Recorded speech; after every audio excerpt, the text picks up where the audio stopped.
So the issue here is this is crime. This is illegal, as Judge Napolitano and Ed Schultz and many others on the left and right have pointed out. And it's bipartisan. It goes across party lines and shows how the banking dictatorship is the real problem. It appears that the New York Fed deliberately pressured AIG to restrict. Guys, give me a document cam shot. It appears that the New York Fed deliberately pressured AIG to restrict and delay the disclosure of important information, said Issa, a California Republican. Taxpayers deserve full and complete disclosure under our nation's security laws, not the withholding of politically inconvenient information. Geithner had no role, they're saying. Secretary Geithner played no role in these decisions, Meg Riley, a Treasury spokeswoman, said in an email.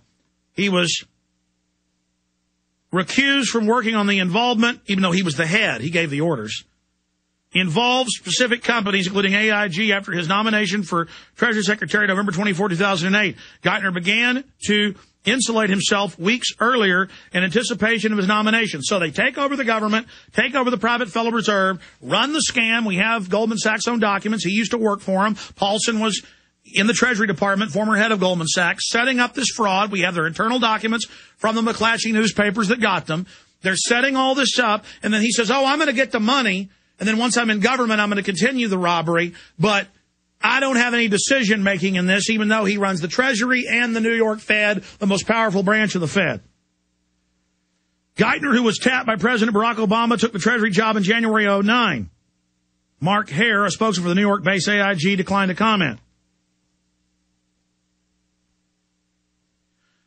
So the New York Fed ordered the cripple insurer not to negotiate for discounts and settling the swaps. So you have Paulson at the Treasury, and then it continued with Geithner, the Goldman Sachs hood, thug, henchman in Treasury. They got to keep their people in.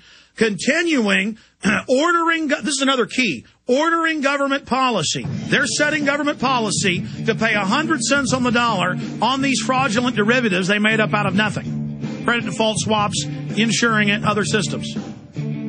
So they set up the insurance policy. They know it's a scam. They burn the building down and collect money off of it. They clearly are involved. They ran the operation. And this is the key. And they set policy for 100 cents on the dollar. This is criminal. These people are criminals.